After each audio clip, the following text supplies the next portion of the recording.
नमस्कार दोस्तों।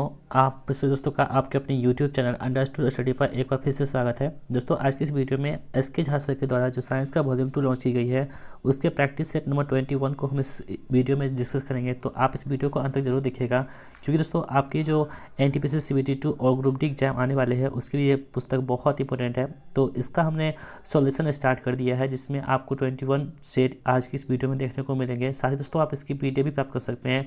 आपको क्या करना होगा, टेलीग्राम ग्रुप में जुड़ना है, वहाँ पे जुड़ करके आप हमारे वीडियो की PDF भी आसानी से प्राप्त कर सकते हैं। तो दोस्तों आज की इस वीडियो को शुरू करते हैं।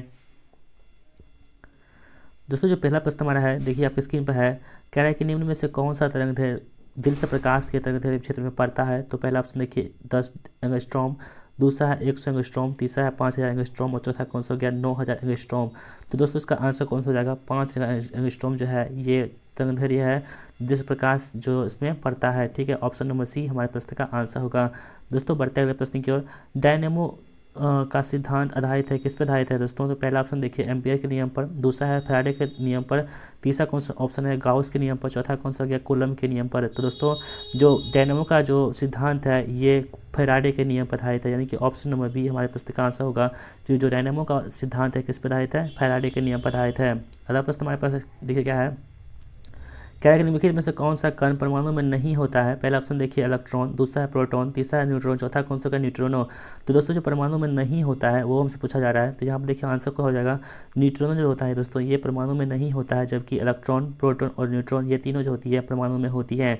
दोस्तों आपको बता दें जो न्यूट्रिनो होती है ये परमाणु होते हैं, उसमें इलेक्ट्रॉन और प्रोटॉन जो होती है, प्रोटॉन और न्यूट्रॉन क्या होती है, परमाणु के नाभिक में स्थित होती है, और इलेक्ट्रॉन जो होता है इसके चारों ओर चक्कर लगाते रहता है। ठीक है, तो यदि आपसे एग्जाम में पूछा जाए कि नाभिक के अंदर कौन कौन सा रहता है, तो प्रोटॉन और न्यूट्रॉन जो होती है नाभिक के अंदर होती है, लेकिन इलेक्ट्रॉन जो होती है इसके चारों ओर चक्कर लगाती रहती है। इसे आप नोट करेंगे। अगला क्वेश्चन देखिए कह रहा है कि गामा रे मूलतः क्या होते हैं, यानी गामा किरणें जो होती है मूलतः क्या होती है। पहला ऑप्शन देखिए इलेक्ट्रॉन, दूसरा है फोटोन, तीसरा कौन सा हो गया प्रोटॉन, चौथा कौन सा हो गया न्यूट्रॉन। तो दोस्तों जो जो रे होती है यानी गामा किरणें जो होती है वो क्या होती है, फोटोन होती है, यानी कि ऑप्शन नंबर बी हमारे प्रश्न का आंसर होगा कि गामा जो किरण होती क्या होती है, फोटोन होती है। Option number B answer.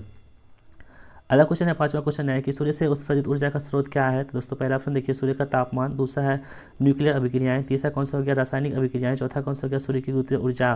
तो दोस्तों जो सूर्य से उत्सर्जित ऊर्जा का स्रोत है ये क्या होती है, न्यूक्लियर अभिक्रियाएं होती है, यानी कि ऑप्शन नंबर बी हमारे प्रश्न का आंसर होगा। दोस्तों जो सूर्य से ऊर्जा प्राप्त होती है ये नाभिकीय संलयन अभिक्रिया के द्वारा प्राप्त होती है, यदि इसे भी आप नोट कर सकते हैं। यदि आपसे जब पूछा जाए कि नाभिकीय जो सूर्य से ऊर्जा जो आती है वो कौन सी अभिक्रिया के द्वारा आती है, तो नाभिकीय संलयन अभिक्रिया के द्वारा जो होती है वो सूर्य से प्रकाश समय तक पहुंचती है। ठीक है, अगला क्वेश्चन देखिए, समतापीय ओजोन परत का प्राकृतिक वलय गर्त यानी कि सिंक है। पहला ऑप्शन देखिए SO2, दूसरा कौन सा हो गया HCF, तीसरा कौन सा हो गया फ्रियॉन्स, चौथा कौन सा हो गया समुद्रों का सल्फर प्लस। यानी कि दोस्तों जो समताप मंडल है उसका जो क्षय हो रहा है वो किसके कारण से हो रहा है, तो वो देखिए फ्रियॉन्स के कारण से होती है, ये समतापीय मंडलीय ओजोन का क्षय होती है। ठीक है दोस्तों, फ्रियंस क्या होती है, यानी कि CFC जो निकलता है क्लोरोफ्लोरोकार्बन उसी का रूप होता है। ठीक है, इसी कारण जो होती है समताप मंडल जो होती है उसमें ओजोन जो परत है उसका लेयर दिन पर दिन घटते जा रहा है। ठीक है, अगला क्वेश्चन देखते हैं।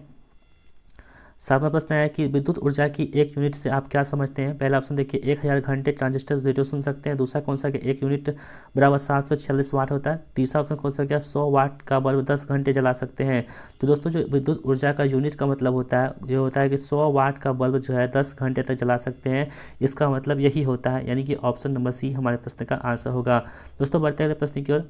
आठवां प्रश्न हमारा है कि निम्न में से कौन रासायनिक परिवर्तन का उदाहरण है। ठीक है, पहला ऑप्शन देखिए जल का बर्फ बनना यानी कि जमना, दूसरा कौन सा हो गया बर्फ़ का पिघलना, तीसरा है लकड़ी का जलना, चौथा कौन सा हो गया चीनी का पानी में घुलना।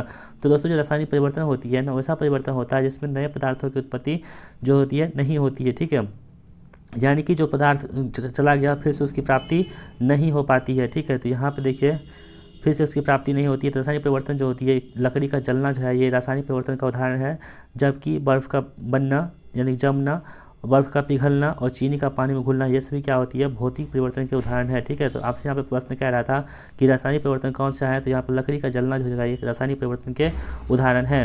अगला प्रश्न देखिए क्या आ रहा है कि ऊपरी वायुमंडल की ऊपरी परत निम्न में से किसके कारण से कम हो रही है। दोस्तों ऊपर भी यही प्रश्न था, यहाँ पर प्रश्न थोड़ा सा लैंग्वेज अलग है इसका। इसमें क्या रहा है कि ऊपरी वायुमंडल की ऊपरी परत निम्न में से किसके कारण कम हो रही है। तो पहला देखिए प्रकाश रासायनिक ऑक्सीडेंट, दूसरा है क्लोरोफ्लोरोकार्बन, तीसरा कौन सा हो गया धूप कोहरा, चौथा कौन सा हो गया SO2। तो दोस्तों जो CFC होती है यानी कि क्लोरोफ्लोरोकार्बन जो होती है उसके कारण से होती है ऊपरी वायुमंडल की ऊपरी परत जो होती है इसका कम होने का कारण है।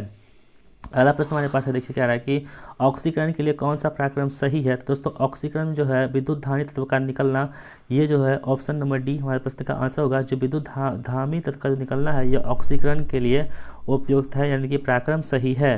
अगला क्वेश्चन देखते हैं, कह रहा है कि जलीय विलयन में क्षार धातुओं की औपचारिक साम्य का सही क्रम कौन सा है। यानी दोस्तों जो जलीय विलयन होती है इसमें जो क्षार धातुएं होती है उसका जो औपचारिक जो सामर्थ्य है उसका सही क्रम कौन सा है। पहला ऑप्शन देखिए लिथियम सोडियम, और देखिए लिथियम हो गया, सोडियम हो गया, पोटेशियम हो गया, रुबिडियम और कैल्शियम। तो दोस्तों जो औपचारिक प्रक्रिया होती है ये ऑप्शन नंबर ए हमारे प्रश्न का आंसर होगा कि लिथियम, सोडियम, पोटेशियम, रुबिडियम और कैल्शियम ये क्षार धातुओं का औपचारिक सामर्थ्य का सही क्रम है। अगला क्वेश्चन देखिए, निम्नलिखित में से कौन सा विद्युत का कुचालक है। पहला ऑप्शन देखिए एल्युमिनियम, दूसरा है तांबा, तीसरा है प्लास्टिक, चौथा कौन सा होगा चांदी। तो दोस्तों जो विद्युत का कुचालक होता है वो कौन सा होता है, प्लास्टिक जो होता है ये विद्युत का कुचालक होता है, यानी कि उसमें विद्युत प्रभावित नहीं हो सकती है। जबकि एल्युमिनियम, तांबा और चांदी ये तीनों में जो होती है विद्युत का ये चालक है, यानी कि इसमें विद्युत चालक यानी विद्युत जो है ट्रांसफर हो सकती है, एक जगह से दूसरी जगह जा सकती है।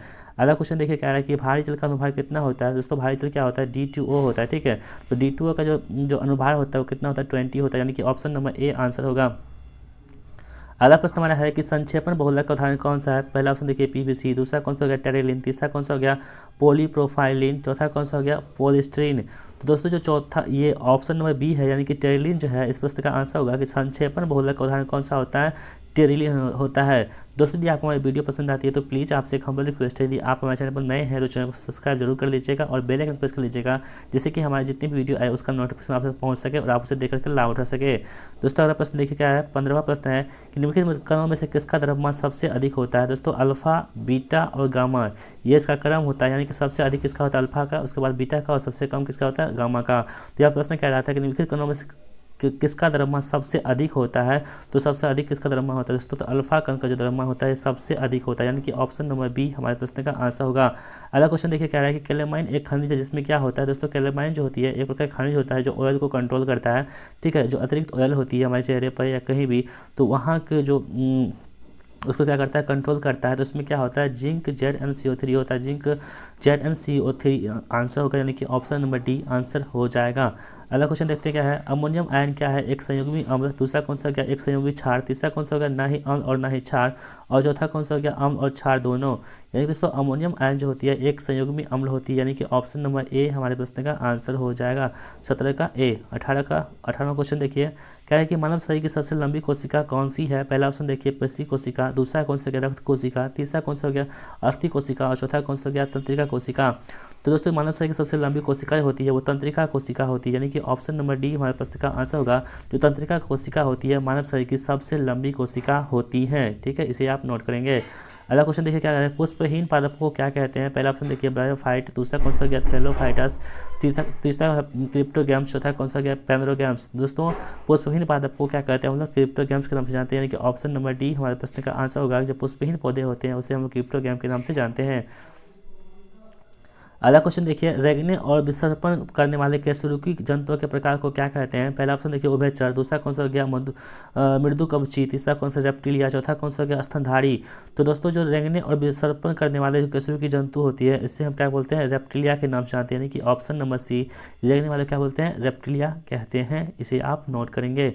अगला क्वेश्चन देखिए क्या है, विटामिन डी अनिवार्य है किसके लिए अनिवार्य है दोस्तों। पहला ऑप्शन देखिए भोजन से कैल्शियम का अवशोषण के लिए, दूसरा है आपके पास ऑप्शन मजबूत तथा स्वस्थ अस्थियों बनाने के लिए, तीसरा ऑप्शन कौन सा गया ऑस्टियोआर्थराइटिस से बचने के लिए, और चौथा कौन सा गया भोजन से मैग्नीशियम के अवशोषण के लिए। तो दोस्तों जो विटामिन डी होती है ये ऑस्टियोआर्थराइटिस से बचने के लिए इसका इस्तेमाल करते हैं, यानी कि ऑप्शन नंबर सी हमारे प्रश्न का आंसर होगा। दोस्तों अगला प्रश्न देखिए कह रहा है कि परागण के बाद डैश होता है दोस्तों, तो पहला ऑप्शन देखिए विभेदन, दूसरा कौन सा हो गया बीजाणु निर्माण, तीसरा कौन सा हो गया प्रस्वेदन, चौथा कौन सा हो गया उर्वरन। तो दोस्तों जो परागण के बाद जो होती है वो उर्वरन होती है, यानी कि ऑप्शन नंबर डी हमारे प्रश्न का आंसर होगा कि परागण के बाद क्या होता है, उर्वरन होता है। अगला क्वेश्चन देखिए, मधुमक्खियों के प्रजनन एवं प्रबंधन को क्या कहते हैं। पहला ऑप्शन देखिए सेरिकल्चर, दूसरा कौन सा हो गया सिल्वीकल्चर, तीसरा कौन सा हो गया पिसिकल्चर, चौथा कौन सा हो गया एपीकल्चर। तो दोस्तों जो मधुमक्खी जो पालन करते हैं, प्रजनन करते हैं, उसके जो प्रबंधन होते हैं उसे हम लोग क्या बोलते हैं, एपीकल्चर के अंतर्गत से करते हैं, यानी कि ऑप्शन नंबर डी हमारे प्रश्न का आंसर होगा। और दोस्तों बात करते हैं पिसिकल्चर की, इसमें क्या होता है, मछलियों का पालन की जाती है पिसिकल्चर में, और सेरिकल्चर में क्या होता है, रेशम के कीटों का पालन किया जाता है। तो यहाँ पे ऑप्शन नंबर डी यानी कि मधुमक्खियों का जो प्रजनन होती है किस में होती है, एपी कल्चर में होती है। अगला क्वेश्चन देखिए, पेनिसिलिन किससे प्राप्त की जाती है। पहला फफूंदू, दूसरा है शैवाल, तीसरा कौन सा हो गया वायरस, चौथा कौन सा हो गया जीवाणु। तो दोस्तों जो पेनिसिलिन होती है ये फफूंदी से प्राप्त होती है, यानी कि ऑप्शन नंबर ए जो हमारे प्रश्न का आंसर होगा। जो पेनिसिलिन होती है किससे प्राप्त होती है, फफूंदी से प्राप्त होती है। और दोस्तों आज की इस वीडियो का लास्ट प्रश्न देखेंगे हमारा, टूटी हड्डी को जोड़ने के लिए निम्नलिखित में से किसका इस्तेमाल की जाती है। पहला है सफ़ेद सीमेंट, दूसरा कौन सा हो गया सफ़ेद लेड, तीसरा कौन सा हो गया जिंक ऑक्साइड, चौथा कौन सा हो गया प्लास्टर ऑफ पेरिस। यानी कि दोस्तों जो टूटी हुई हड्डी होती है, किसी का हड्डी टूट जाता है उसको हम जोड़ने के लिए किसका इस्तेमाल करते हैं, तो प्लास्टर और पेरिस का इस्तेमाल करते हैं, इसे POP के नाम से भी जानते हैं। इसका इस्तेमाल करते हैं टूटी हुई हड्डी को जोड़ने के लिए। तो दोस्तों इस प्रकार हमारा सेट नंबर 21 यहीं समाप्त होती है। आशा करूँ दोस्तों आपको ये वीडियो पसंद आई होगी। दोस्तों यदि आपको हमारी वीडियो पसंद आती है और हमारा एक्सप्लेनेशन आपको अच्छा लगता है तो आप चैनल को सब्सक्राइब कर लीजिएगा, और इसी तरह की वीडियो देखने के लिए आप चैनल के बेल आइकन प्रेस कर लीजिएगा, जिससे कि हमारे नोटिफिकेशन आते रहे और आपसे देखकर लाभ कर सके। तो दोस्तों मिलते हैं नेक्स्ट वीडियो में, तब तक के लिए देखते हैं हमारे चैनल अंडरस्टूड स्टडी को। जय हिंद, वंदे मातरम।